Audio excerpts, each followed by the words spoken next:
The World Cup is in its final round. China and Saudi Arabia signed a substantial economic deal. And I interview John Moody, the former vice president of Fox News and author of The World We Wish, a captivating historical fiction novel about the surveillance state of the Chinese Communist Party. I'm Julie Hartman, and this is Timeless.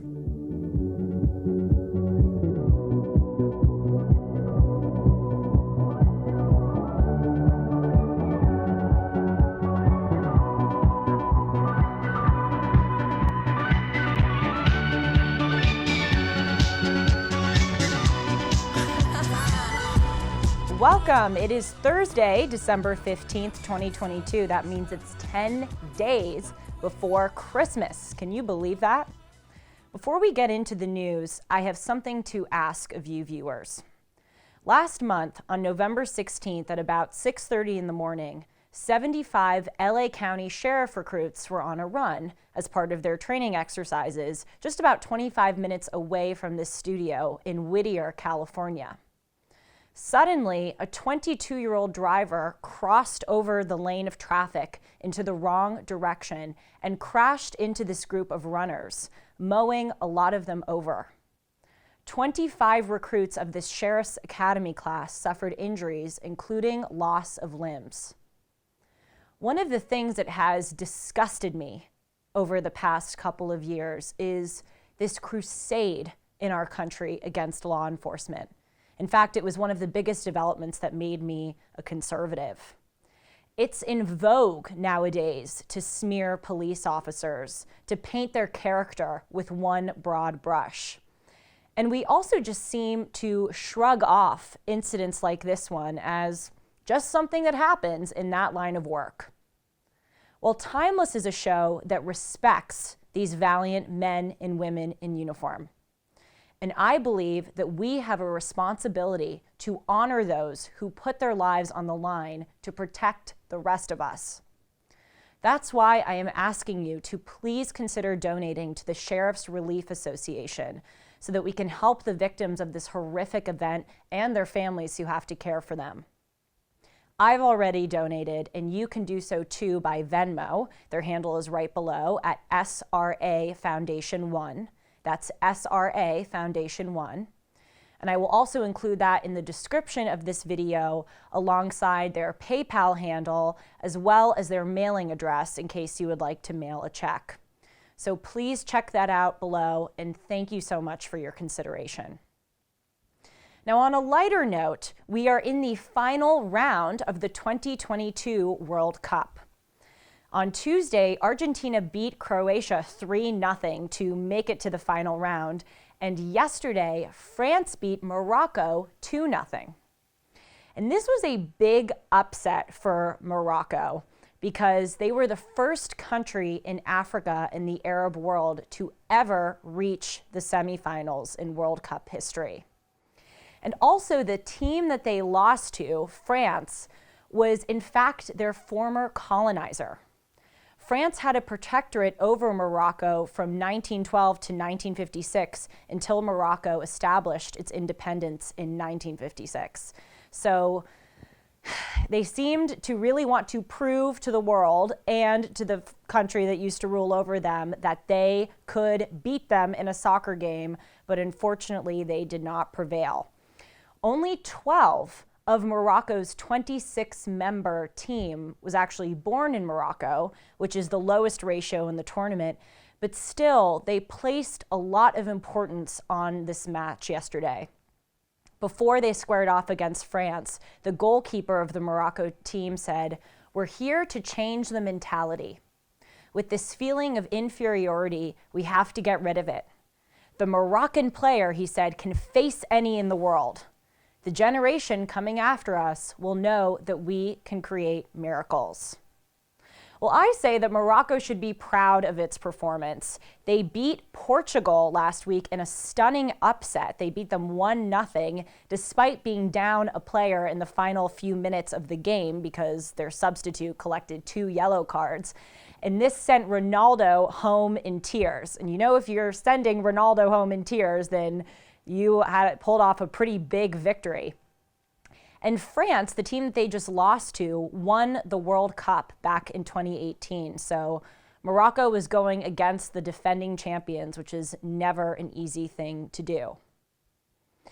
I find it to be interesting that everyone else in the world, besides the US and Canada, considers the World Cup to be the biggest sporting event in the world, even more than the Olympics. Canadians care more about hockey than soccer, and for some reason here in America, we don't really seem to be that excited about the World Cup. Soccer isn't as big of a deal here as it is in other places. We Americans tend to prefer sports with more frequent scoring like football, basketball, and tennis, which probably proves that we're a bit impatient, but that's just the deal. And so I was doing some digging as the history nerd that I am, and I actually found out that the history behind the World Cup's inception actually stems from this idea. It stems from Americans' comparatively lukewarm attitude towards soccer. In 1932, Los Angeles, the city that we're broadcasting from, was planning to host the Summer Olympics, and they announced that they did not plan to include soccer as part of its sports offerings, precisely because soccer is not really that popular in the United States. So FIFA, which is the world's governing body for soccer, decided to hold an international men's tournament of its own. Hence, the World Cup was born. The first World Cup was held in 1930 in Uruguay with just 13 teams. And now it is a 32-team tournament preceded by a 2-year qualifying process. So obviously it has grown a lot in the past century. It's been held 22 times over the past 92 years, despite being canceled twice in 1942 and in 1946 due to World War II. In addition to Morocco being the first African team to make it to the semifinals, this year the World Cup has already made history by being held in Qatar, which makes it the first World Cup to be held in the Arab and Muslim world. But we've all got to start caring a little bit more about soccer as a country, because I found out that the next World Cup is actually going to be hosted here in North America. It's going to be hosted in 16 cities in Canada, Mexico, and the United States. And the cities in America include Los Angeles here, Seattle, San Francisco, Kansas City, Dallas, Houston, Miami, Atlanta, Philadelphia, New York, and Boston. So again, let's all start caring soon, because it's coming to us in just 4 years. Now, in other news, Xi Jinping, the president of China, has met with Saudi Crown Prince Mohammed bin Salman at the Saudi royal court as part of Xi Jinping's visit to the Middle East. China is the world's top oil importer, and Saudi Arabia is the world's top oil exporter. And they signed a multi-billion-dollar comprehensive strategic partnership agreement, which they say marks a brand new era in Sino-Saudi relations. They've agreed to multiple deals that allow China to build more in Saudi Arabia. And this is part of China's Belt and Road Initiative, where China tries to bring their businesses to places around the world so as to increase their global economic power. This deal with Saudi Arabia permits the Saudis and China to collaborate in hydrogen energy development, and crucially, it allows China to build high-tech complexes to bring Huawei, the Chinese tech corporation that makes cell phones, to Saudi cities. Now, some of you may know that Huawei is actually banned here in the United States because, unsurprisingly, China uses it to spy on the people who use the devices. So some may ask, why should we care about this agreement between the Chinese and the Saudis? And the answer is that it shows these countries' desires to move away from doing business with America. China is trying to diversify its customer base and revenue base. They want to do manufacturing and business partnerships with countries other than us. And on the flip side, the Saudis are trying to diversify who invests in their country, so it isn't just the United States. So in this deal, the Saudis are giving billions of dollars in agreements to Chinese businesses rather than United States companies. And to me, this indicates that both of these countries think that America is on the way out as a global superpower, that we're becoming less relevant economically, so they don't have to do business with us. And as sad as it is, it kind of makes sense why they think this. We are $32 trillion in debt. Our population struggles with an obesity problem. We also struggle with alcohol and drug addiction. We're very much addicted to opioids and cannabinoids. We're heavily medicated, and we don't have as much technical skills as the Chinese population does, because Xi Jinping and the Communist Party are investing heavily in making their workforce highly technically skilled. China and Saudi Arabia also know that we have let 5 million immigrants into this country illegally across our southern border. That is the population of Delaware, North Dakota, South Dakota, Montana, and Hawaii combined. And by the way, I just want to say for the record, I have a lot of sympathy for immigrants. I can't imagine being from one of these war-torn countries, and if my family was being threatened and persecuted, I would definitely try to run to the United States and seek asylum. But the problem is that we've essentially opened our border and allowed so many people who are, frankly, unskilled laborers to come in, and it poses a problem for our country because we don't have enough resources to handle that influx. And so China and Saudi Arabia sees this, and as brutal as it may sound, it decreases our standing in their eyes. These countries also know that we as a citizenry have grown to hate our country. Many of us have grown to despise our culture, to doubt our goodness. And China and Saudi Arabia look at us and they don't take us seriously. They see that we have succumbed to these woke ideas, that in schools we are teaching people about pronouns and about gender fluidity instead of, again, economic or technical skills. And so they don't want to do business with us anymore because they don't view us as the strong, powerful country that we once were. Here to talk with me about China is John Moody, an author and journalist and former vice president of Fox News. And he just published a riveting book called The World We Wish, which uses fictional characters to tell a real story of life in the present day under the Chinese Communist Party. John, thank you so much for coming on to Timeless.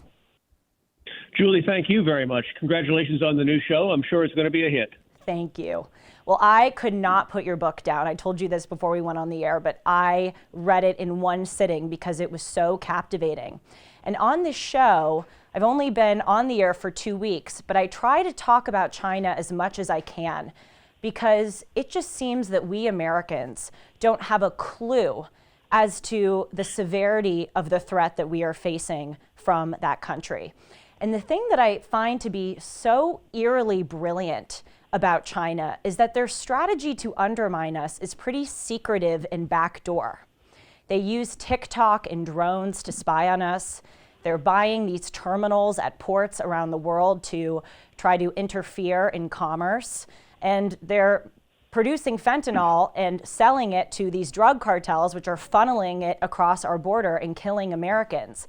And when I was reading your book, you highlighted yet another part of this secretive strategy, and that is artificial intelligence.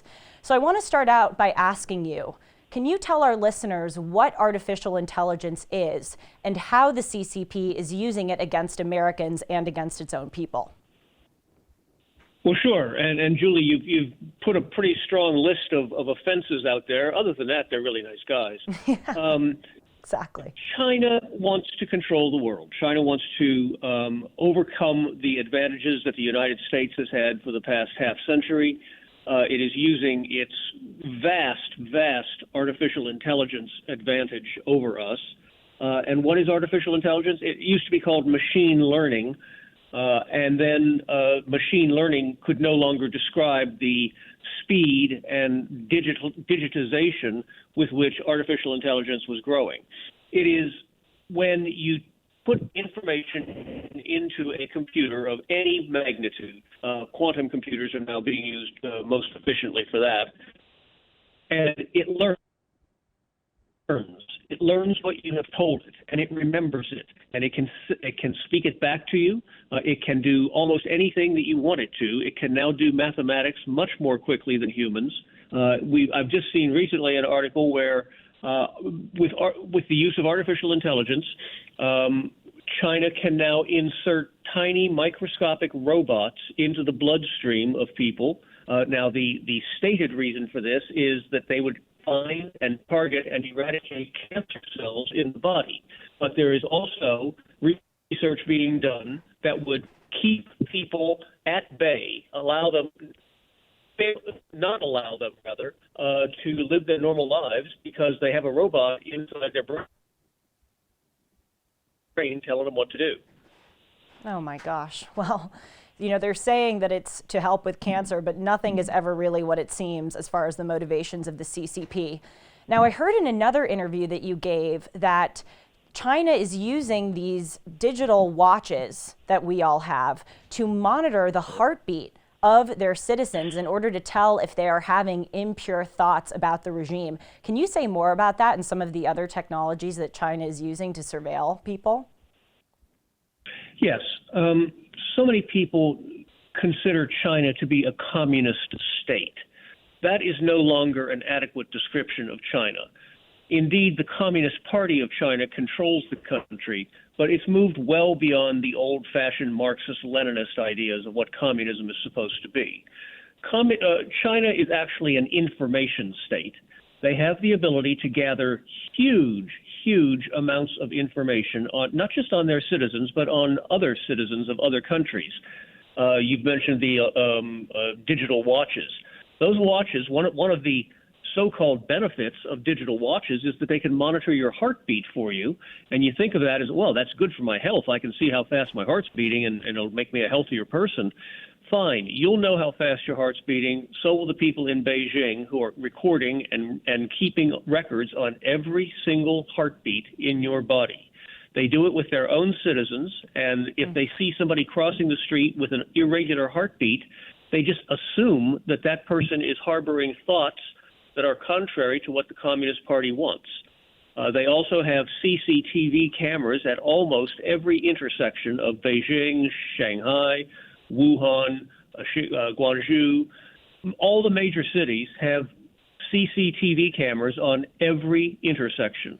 And when you're walking across the street, they're recording your eye movement to see if you might be harboring, as you put it, impure thoughts. It is total control of the population. It is something that 1984 doesn't even come close to describing, and it's getting more prevalent, not less. And the scariest part is that China sells us so much of the digital equipment, us meaning Americans, that we all use every day. So I can imagine that they're also spying on us through devices. I mean, I mentioned TikTok as I was opening this segment, but even I just think about iPhones or Apple Watches or the cameras that we have on our front doors to monitor who's at the door. All those things are made in China, Julie, and Americans, I'm sad to say, Americans have become among the most gullible people on earth. Yes. They assume that if something is on the market and can be purchased, that someone, some unseen, unknown someone, must have checked it out and made sure it was safe for them to use. It's not. If it was made in China, you're giving them a lot of information about you, your life, your private life, and your personality. And they use it all, they record it, and someday it's going to come back to haunt the people that so unthinkingly buy iPhones made in China, they buy iWatches made in China, they buy call front door receivers made in China. You may think that you own that, but China owns you. Yes. People think that it's a conspiracy theory that they are spying on us through these devices, but it's not. And it comes from the fact that we don't want to believe that it's true. But if we continue going down this path where we just deny the threat that China is posing, we are really going to be in big trouble. I mean, I remember President Biden saying before he was president about China and the threat that it may pose. He goes, come on, man, China isn't that big of a threat to us. They can't even figure out how to manage the ships in the South China Sea. And then he said something about the mountains in the West. I'm going to play that clip after this interview because it was so incoherent. Do you have any faith that our leaders right now have a grasp on China and the threat that it poses to us? Well, some do. Governor Noem in South Dakota has banned the use of TikTok on any kind of state applications, anything to do with the state of South Dakota. I believe Governor Abbott in Texas has followed her lead, and I wouldn't be surprised to see Governor DeSantis in Florida doing the same thing. So they understand the threat. I don't think that the Biden administration wants to understand the threat. They've got enough problems. They are already way behind in artificial intelligence research. They don't want to admit it, and they don't want the Chinese to move any faster than they already are moving to further cement their knowledge of what Americans are living, doing, eating, breathing, and thinking. I want to go back to this point that we were talking about with regard to their spying on us, because sometimes I will talk to people about TikTok and I'll say 80 million Americans use this app and the CCP is collecting our data. And the response that I get from people is, well, so what? So what if they're collecting our data? I'm just an anonymous citizen. I'm one of 350 million Americans. China has 1.5 billion citizens to manage. Who cares if they have some information about me, or who cares if they're looking, through my camera and watching me? So what's your response to that, John? Well, that's the attitude that China hopes we will continue to have. It is very quietly, without making a big fuss, collecting all of this data. And it may be true that you don't care if China knows whether you have a really cool dance video on TikTok, but they do know how you pay for products that you buy that way. They know what ads you call up on your phone and on your laptop, and they know how you use those products and what you're interested in when you go online. So all of that information is a lot more devastating and problematic than what is on TikTok. You kissing your cat on its ears and then putting it on TikTok is harmless. Sure, it's stupid, but it's harmless. But when you give your product information to TikTok, it's getting used against you. So one of the most fascinating parts of your book, and it really scared me, by the way, was your discussion of the metaverse, which is where people can put on these goggles and essentially enter a virtual reality world. And you suggest in your book that China is trying to use this technology to manipulate people. Can you say more about that? Well, yeah, it goes way beyond goggles, Julie. The headsets that people put on now to go into the metaverse, which make you look like a platypus, you can always take those off. It's just a headband around your head. What China is doing is developing new ways to get into the metaverse, including the use of contact lenses. Now, anyone that's ever put on contact lenses know that you have to do something before you put them in your eyes. You have to wet the lens. What is in the solution that you're using to implant a contact lens to take you into the metaverse? We don't know. That solution could be sending various, again, little tiny robots into your bloodstream, and eventually they will come into contact with your brain cells, and guess who's going to win a fight between your brain cells and a robot that was made in China to do exactly that? The robot will win. The robot will control you. Again, listening to you say this, I've done so much research on China, and after reading your book, I know that this is true, but it's really hard to grasp. It does sound a bit like a conspiracy theory, but one of the things that you highlight is that, we're so focused in America on identity politics and all of these stupid woke platitudes that our leaders and our people discuss every day, that we're not becoming technologically advanced in the same way that China is. So China is spending all of this time educating their citizens and coming up with the kind of technology that you just mentioned. Another thing that I was reading is that Xi Jinping said that he wants to set up Chinese colonies in space, and they're developing killer satellites to shoot down other satellites. When do you think that will happen, if it ever does? I.e. the colonies on in space? The Chinese have not just a 5-year plan; they have a 10-year plan and a 50-year plan. Right. Included in their current 50-year plan is colonizing the moon. And you're also right that they are sending satellites which have potential offensive weaponry in them, and they're going to control their space. No pun intended. They're going to control their space. And people who don't want to think about that or think that's too far down the road for them to worry about are not being patriots. They're being fools. And unfortunately, America is full of a bunch of fools these days. Now, you mentioned, the woke movement and things like that. I recently saw an edition of the New York Times, and the 3 top stories on its front page were about abortion, the fight over abortion, the fight over same-sex marriage and the signing into law of a same-sex marriage law, and the rights of transgender people. Americans are obsessed with sex.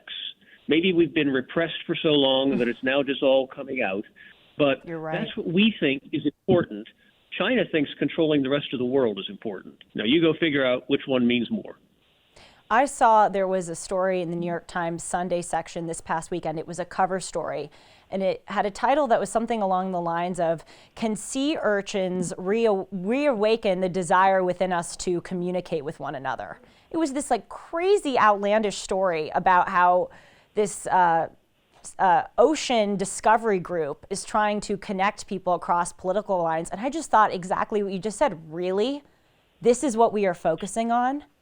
And so it goes back to what I was saying earlier, that we just have no clue as to the threat that we're facing. I want to go back just for one moment to this metaverse point, because when I was originally reading your book, I thought, it's so brilliant for China to want us to live in a virtual reality simulation, because that way they can curtail our liberties. They can kind of do whatever they want for us. They can essentially make us into dead-end guinea pigs. And if we just live in a virtual reality, we can be free in that reality, or we can do whatever we want, Do you think that that's what they're trying to achieve? So that we can create a utopia and live in the world we wish in a virtual reality when they can just control us in real life? It will be utopia, Julie, but it'll be a utopia made in China, like so much of the other products we purchase these days. Mark Zuckerberg has famously said, someday we will all live our lives in the metaverse. My response to that is, you go first, Mark, and we'll see how that turns out for you. But seriously, the metaverse is meant to be, you've said it properly, utopia. Nothing's wrong. There's no problems. There's no poverty. There's no war. There's no racism. There's no gender discrimination. Everything is perfect. When has that ever existed in human history? It doesn't. And to pretend that we can simply turn off our brains, go into the metaverse, and everything is going to be just perfect is a foolish attitude. Again, something that Americans are willfully allowing to happen to them. This is what I want, therefore I'm sure it can be done. In other words, the world we wish. And I think that we are so deeply ingrained in our own selfish personal interests and obsessions that we forget that there's a real wide world out there of people that don't like us and want to control us. The final question I want to ask you, and it's something that just fascinates me, is, 50 years ago, Chairman Mao was in power, and China was a backward, agrarian, deindustrialized country. And just 50 years later, look at the kinds of technologies that they're developing, look at the things that they're doing. How do you think, John, they went from being, again, this kind of backward country to the dominant superpower in less than a half century? Well, it's a great question, Julie. I think that the single most important factor in their economic success has been that there's been no debate. There's been no pushback. There's been no opposition to whatever the party wants to do. Imagine if there was only one party in the United States. I hate this idea, but imagine if there was only one party, one leader, one way of looking at things, and if you objected, you went to jail. That's not what America wants to be, and it should never be that, but that's what China is. Therefore, there is no argument with what Xi Jinping wants to do, and he's been in power now for well over 10 years, and he is moving on a very rapid course. Now, he's encountered some problems. The economy is flailing. He's mishandled the virus, the Wuhan virus. I refuse to call it COVID. That's just because the Chinese want us to call it that, not Chinese flu. And the real estate market, of course, is floundering. It is crushing itself. So they've got problems, but when there's nobody to say, no, sir, don't do that, it makes things a lot easier to move ahead. Yes, it also makes it a lot easier to move ahead when they have compromised our president. And all of that evidence is coming out about Hunter Biden and James Biden and President Biden engaging in foreign business dealings and hiding it from the public. So I think as the leader of the free world has said, come on, man. Oh, gosh. How many times does he say that? We should play a drinking game. For every time Joe Biden says that, we should guzzle a glass of wine. My liver isn't that strong. I don't think I can count that high. Exactly. John, thank you so much for being here. Everyone, you should go out and buy the book, The World We Wish. Again, it is just riveting. I tend to take a long time to read books, but I finished it in one day because it was a page turner. John, thank you so much for coming on to Timeless, and I hope to be able to talk to you again on this program soon. I hope so, too. Good luck with the show, Julie. Thank you. I hope that you all enjoyed that interview, and thank you for watching today. And again, I just want to remind you, because it is 10 days before Christmas, to please consider donating to that Sheriff's Relief Foundation that I mentioned. The Venmo is SRA Foundation 1. That's SRA Foundation 1. And again, I will put the mailing address as well in the description of this video. And remember, like a sculptor starting with a block of clay and the tools to form it, each of our thoughts, choices, and actions shapes who we are. So let's think clearly, choose wisely, and act with principle and determination. Thanks so much. See you tomorrow.